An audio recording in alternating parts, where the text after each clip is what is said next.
Student, let us see the question. Two particles of mass 5 kg, 10 kg respectively attached to the two end of rigid rod of length 1 meter with negligible mass. तो यहाँ पे rod का कोई मास नहीं है. The center of mass of the system from 5 kg particle is nearly at a distance. तो इस question का जो बेसिक कॉन्सेप्ट है वो है calculation of the centre of mass from one particle in the system of two particle. दो particle का एक सिस्टम है m1 m2. ये डिस्टेंस सपोज मान लें आप r है. आपको एक पार्टिकल से सेंटर ऑफ मास कैलकुलेट करना है. सपोज मान लेते हैं m1 से कैलकुलेट करते हैं. तो m1 की जो पोजीशन होगी ये इसको x इज इक्वल टू 0 मान लें. इसकी पोजीशन जो होगी वो x is equal to r हो जाएगी. अब आपको सेंटर ऑफ मास इस पार्टिकल से कैलकुलेट. x सेंटर ऑफ मास यहाँ पे होगा m1. तो m1 इंटू हो जाएगा 0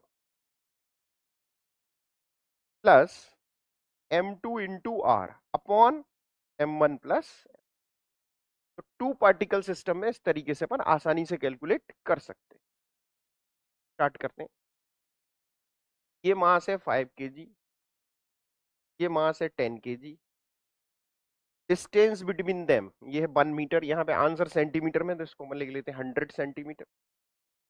अब आपको निकालना है position of centre of mass from 5 kg. तो 5 kg की जो पोजीशन है वो अपन मानेंगे एज ए ओरिजिन, माने x इज इक्वल टू 0.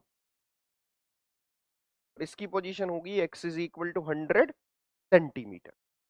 अब जो अपना बेसिक फॉर्मूला है यहाँ पे x सेंटर ऑफ मास के लिए m1 x1 ये 0 ही है तो ये पूरा 0 हो जाएगा. 5 इंटू 0 प्लस m2 यानी 10 x2 माने 100 divided by m1 plus m2 ये हो जाएगा आपका 50. यहाँ पे आपके पास जो आंसर बन रहा है वो बन रहा है 1000 अपॉन 15. ये किस में बन रहा है?